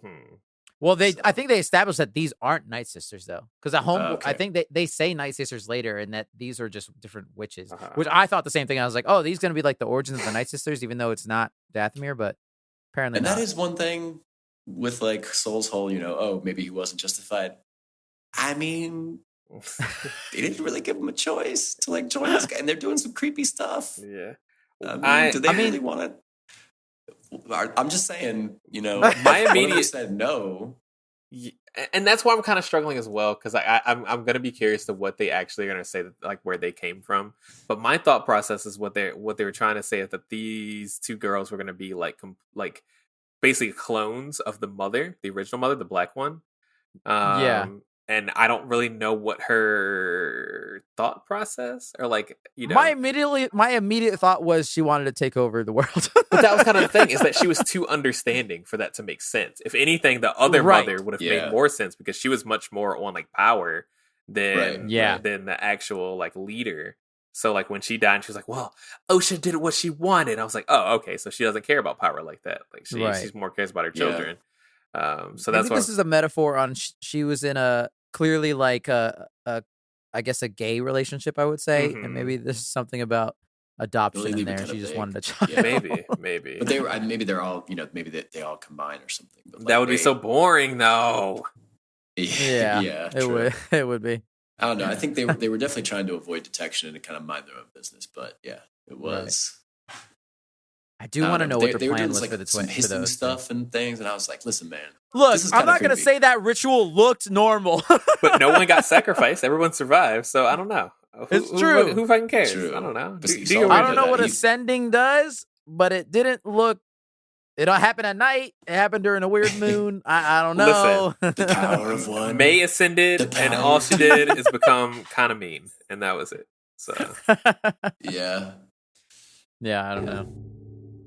Last thing for me at least, fuck that badger gerbil. Oh my god, dude! Talk about a narc. Fuck Basil. There was too much of the plot centered on that thing finding stuff. I was like, why? Why? Like you remember how you said the Jedi are cops? His glorified German Shepherd. I hated every scene that the thing was in because that sums up my whole point of like my issue with the show. Is like every time it's like dark and something crazy is happening, they would just throw in Basil, like this cut to this stupid badger thing. And it's like I don't need like a fucking cute Ewok in this show. Like exactly. I think would be, you know why Andor was so good is because it didn't have any of that shit. So I hated that. And it's almost like they can't, it's like an itch they gotta scratch. I told you they can't. They gotta be able to sell something. Like it just feels like they gotta have a short person, you know, to do something like. Oh, I already got Basil on pre-order. He's already coming next week. I hate it, man. Like that every time it just, it actually made me mad because I was like, you know, the stuff was going so well with like this mysterious, like what's going on in the forest. And it's like, oh, let's just see what Basil's up to right now. The fact that the badger, the Jedi have to follow the badger that's tracking. I was like, y'all are Jedi. Y'all can't sense the Force in a direction and be like, the Force, there's a Force user somewhere over here. There's 50 of you. What are we doing? No, what's worse, they literally do it one time. Is Green Lady literally goes, oh, I sense Kabir's here. I remember you. And then he goes, oh, shit. Put my helmet back on. So we know they can literally do that. I'm telling you, man. I'm not a fan. She wasn't looking for him. She just managed to find him by accident by looking through the Force. Yeah, Basil pissed me off, man. That was unnecessary. Not happy about it. Didn't like it that much. But I will say, last thing for me, again, actual last thing, I will never get tired of watching Jedi light up a bunch of different color lightsabers ever. Yes. It's always going to be cool for my lizard brain. Yellow, purple, green, all of them just lighting up. I'm so glad that yellow's getting some still love. Cool. Now it's cool that yellow is in there, yeah. Now we got to give purple to anybody other than Mace Windu. And then that'll be pretty cool. Well, she had a purple whip. I think those are the only two purple people now, I think, in Star Wars. Was kind of pink, wasn't it? Was it? Oh, was it? I don't know. I thought it was kind of more pink than purple, but I don't know. Yeah, but either way, they definitely threw that in very quickly just to be like, if nobody, we'll see how people react to this. Right. We'll see if Samuel L. Jackson gets mad at someone else having a potentially purple lightsaber. That's fair. No, but I don't know. If you want to get into like lore debates, I just feel like they're emitters that go it's emitting energy at a certain length and then it dies out. And I feel like a whip Are you trying to talk about the logistics of a lightsaber whip right now? He sure is. Yes. I'm just saying I don't think whips should be. I don't think it should. I don't think. All I'm saying is Kabir can fly, and I think not enough people are talking about the fact that he can fucking fly. Also, season 2, can we get some double bladed shit, man? Come on, can we do some? More we got a little bit of dual wield. We got some dual wielding. He wants double bladed. He wants Bastila type shit. He wants some Darth Maul. Maybe we'll get. Yeah, maybe we'll get some double blade for sure. Bastila absolutely. I like dual wielding. That's my shit. So I was cool with that. Yeah. Manny Jacinto, shout out to him. I just want to say that real quick. Boy's got range. I know him from The Good Place, where he played a really stupid character. So to see him go from that to this it's funny because he began basically playing his character from The Good Place and then becoming that's funny. Yeah, one of the hottest and scariest men in Star Wars history. You know what he reminded me of? Who? Better Ezra Miller? Oh, yeah. Oh, 1,000,000%. Honestly, I thought the same fucking thing. In my head, I was like, I wonder if Ezra Miller was up for this role at one point. Like, as long as he doesn't do, hey, listen, all you gotta do, I think his name's Manny, right? Manny Jacinto, yeah. All you gotta do, Manny, is not kidnap anyone. Don't choke anyone in public or in private. Don't do or it. In privite. Don't assault people. Don't kidnap someone that is underage. Yes. Don't steal alcohol to break in people's homes. Yeah, don't break in. So no grooming, no kidnapping, no assault. Just keep your nose clean. Then you're going to be good. You have a long and promising career in front of you. Let's fucking go. That's so funny. That did not even occur to me. As soon as you said it. I was on the... Dude, they could literally recast I think it might just be the hair, you know? I mean, the hair, similar facial features the and the hair. cheek gaunt, the chin. Yeah, it all kind of makes sense. Yeah. They're both pretty skinny people. I'm saying, they could recast him as Flash, and I don't even know people would notice. I like this idea. Honestly. I'm interested in this. It's not bad. Let's send this to somebody. Yeah. Also, I love his seduction technique on OSHA, which was just get butt ass naked and flaunt your dick out to her. In the water. I also hilarious. Hilarious. Are you looking for an acolyte or a girlfriend, my dude? Because I think he's the way that they held lightsaber hands at the end. I was like, oh, they're gonna fuck. Oh, for sure, lightsaber for sure. But it's like But he's like, I want an acolyte. It's like, okay, well, little Tom in here will join you. Like, he's down to be a Sith. And he's like, Right. It's I'm like, not. no. No. Do you have any attractive young ladies? Right. That's the kind of acolyte I'm looking for. Oh, no. All right. Well, that's the Acolyte, listeners. We'll hear about that season 2. I don't think it's been announced yet, but it's probably going to happen. I hope it does. I want to see more. Yeah, absolutely. Give me more Agreed. Plagueis creeping around some corners. If we got a Boba Fett show, we deserve a season 2 of this. Come on. Yeah, Yes, I agree. please. It's a step Yes, in the right please. direction. Keep it going. Yeah, absolutely. And no Basil next season. Yes, agreed. No Basil. Yeah. With that, guys, should we very quickly do our last segment of the week, which we like to call Free for All, title pending segment? We can do whatever we want. Tell our day, tell our life. It's free for all. I'll very quickly go first because mine's just real quick because I haven't really done much this past week. But I did watch the first 2 episodes of Kite Man. Hell yeah. It's a spinoff of the Harley Quinn animated series on Max. Oh. Because I love the Harley Quinn series. I will say I don't love the Kite Man series as much. It's not as charming as the Harley Quinn one. Maybe it's just because I care about those characters more than I do the ones in the Kite Man, even though they shared universe and a lot of those characters are crossovers in this. So it's still very fun. But yeah, it's fine. It's fun. I'm gonna keep watching it because I like this universe. But yeah, it's okay. Humor's not as fun personally for me. Oh, but I will say one thing. Shout out, and I think I didn't know this, or I forgot. Giancarlo Esposito played Lex Luthor, and he voiced him in the animated Harley Quinn one. He has been recast for scheduling purposes in this show. Shit. Lex Luthor is fucking Lance Reddick. Oh, This is his final. This is his final performance, which I had no idea. Yeah, I think I heard about that actually. Yeah. I was genuinely surprised when I heard him speak. I was like, "What the fuck? Holy shit, that's insane."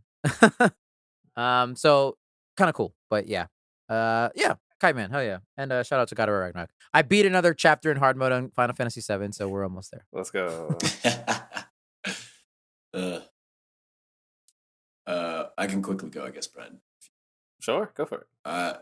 We season 3, I think, of this show called Vikings Valhalla, which is basically a sequel to Vikings, came out, and I just love this show, and I think the reason why is because it's well done, it's well casted, the action's pretty good, whatever. But like the thing I like the most about it is that if you were not, if you didn't already know these things, it's really cool to like see how interconnected the world is. I think they do a really good job of showing you how connected the late Viking age, medieval, I mean, really just how connected the world is in all of history, right? I don't think we do a good enough job teaching that, but like they do a good job of like, for instance, you know, this season they start out and like some of the Viking characters are working for like the Byzantine Empire as like these things called Varangian guards. And that's actually a real thing. Like the Byzantines would hire like warriors from like Scandinavia to be their elite guards because they knew how badass they were at fighting. So it just shows you how connected the world was, and you know how history is not as simple or undiverse as we're sometimes maybe led to believe. So because history's always been pretty diverse, and you know, there's people migrating and you know interacting and marrying each other and just doing different stuff. So I don't know. I just really love this show. I think it's doing a good thing for society. Cool. No, I didn't know. My parents are big fans of that show, so but I don't think they know a new season came out, so I'll have to let them know. It's good, and I think they definitely increased the budget this season because like there's some bigger set pieces, and I think they have a lot of scenes in like a Constantinople kind of place. Oh, so, okay, wow. You know, and all the characters have like legit things to do, which is kind of cool. So not too much of it feels contrived. That's nice. Yeah, I like it. Nice. And it's based on real people. I mean, right. It's pretty cool. It's pretty cool. Nice. Pretty sick. Hell yeah. I have to watch it. I watched the first season of Original Vikings, and I was like, "This is pretty cool." And then I decided to not watch a single bit else. Anyway, I haven't done really shit this week, so I want to talk a little bit about my current game that I've been playing that I've been trying to finish. Everyone knows I finished Cyberpunk 2077, but I have not finished the DLC yet. But I actually did kind of go back and play some side quests that I apparently missed that I didn't know that I missed, because the game is kind of goofy with the way they handle side quests, which kind of pisses me off. So it's easy to miss side quests. They don't flow naturally. I think it's the biggest issue with the game, because it goes on like another like level up system. You have like a level up system where you have like level that you actually get, like that helps you get like, you know, skills and stuff. And you have another one called street cred, and street cred allows you to get more side quests. But the issue is you get street cred really fucking quickly. So by the time you get through like the second act or get to the second act of the game, you're already almost maxed out on street cred. So then all the side quests are available to you at one time. Really fucking shitty. So yeah, so basically you either can do all those side quests at once and then not see the main story for the next 40 hours, or you can try to trickle through them and maybe not get to them all. But I did kind of the latter, and that kind of fucked me. So I had some that were like, you have to wait a day before Nancy calls you. And I'm like, I can't wait an in-game day because I'm trying to do other shit. So Nancy never called me before I started like the final mission.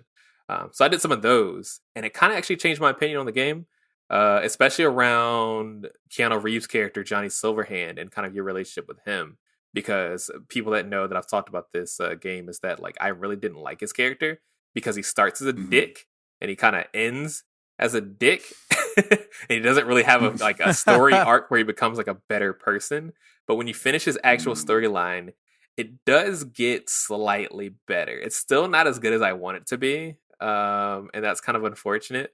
But it was kind of nice to kind of see what made him the way that he was. And I really like enjoyed like the kind of like banner that him and the main character V kind of have between each other.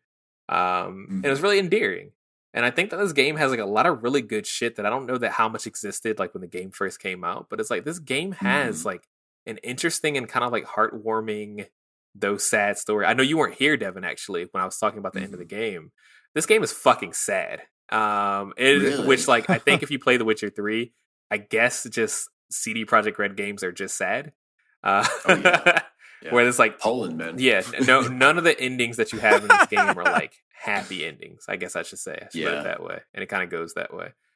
So kind of getting that like context into the characters and the characterization before having those sad endings, like really it hit in a different way. So like I definitely like recommend this game for other people to play, especially if you like story-based games with like choices and stuff. I can't say how much a lot of the choices matter to the game, but the ending choices definitely bring like an interesting take on what you kind of went through before you get to that point. So once again, I'm recommending people play Cyberpunk 2077. It's good now. Don't play it on an old school gen system because it will brick it still. But if you have a PC or even a PlayStation 5, play the game. It's on sale. I'll play it. It's usually on sale. I do need to finish it. Yeah. Maybe I'll do it on PC now because it ran like shit on my Xbox. Yeah, I can run it pretty decently on PC. I think I told you I can get like 60 frames on everything on high. I can't do a lot of like ray tracing. My ray tracing's low, but other than that, everything else I'm able to play on like the highest settings at 1080p and still get over 60 frames per second. So yeah, that's all you need. So I've been enjoying it. Yeah, that's awesome. Yeah, sick, CD Projekt Red, man. I knew they would make it right. Like when it launched and it was bad, I knew they would like work on it. I'm still excited for the DLC because I hear that's amazing. So I'm sure my tune will change considerably if I already like the game now. Yeah, that's exciting. All right, listeners, that is our episode. That is Fourtress of the Acolyte and everything in between. You can email us at thefortressof@gmail.com, fortress.four. Feel free to email us any questions, feedback, recommendations, or anything like that. Follow us on Twitter, Instagram, and the YouTube channel at The Fourtress of. Tell your friends, tell your family, tell your grandma, tell your cat. Follow the 3 Bollywood R's, rate, review, and recommend us to anyone and everyone you know. Thank you, Jackie, for helping edit the podcast every week. Thank you, Brian, for the art, Alex for the music, and Devin, thank you for being here. Even when you're not here, you can find Brian on Instagram at ITZ_. By the way, Alex Peterson Films, and Devin, you can find him. Where are you at this week, Devin? Still mad about Basil, man. I know officially it was Basil, but we're calling him Basil. Fuck Basil. Next week, I think it's time for Deadpool and Wolverine. I'm very excited, guys. I'm trying not to be too excited, but I can't help it. I'm very excited. Deadpool and Wolverine next week. Oh yeah. Boy. Oh boy. Will it fix the MCU? We will decide. I don't know. I think it'll be an 8 out of 10, just like the last Guardians of the Galaxy was. In my brain, I think it's probably going to be an 8 out of 10. I can't see it fixing their problems. And as usual, listeners, happy holidays. Put a code on his code out there. Also, happy birthday to us. 3 years. Thanks for hanging out there with us this whole time. And soon to you. Oh, yeah. See you later then, friends. We'll see you here next week on another episode in the Fortress of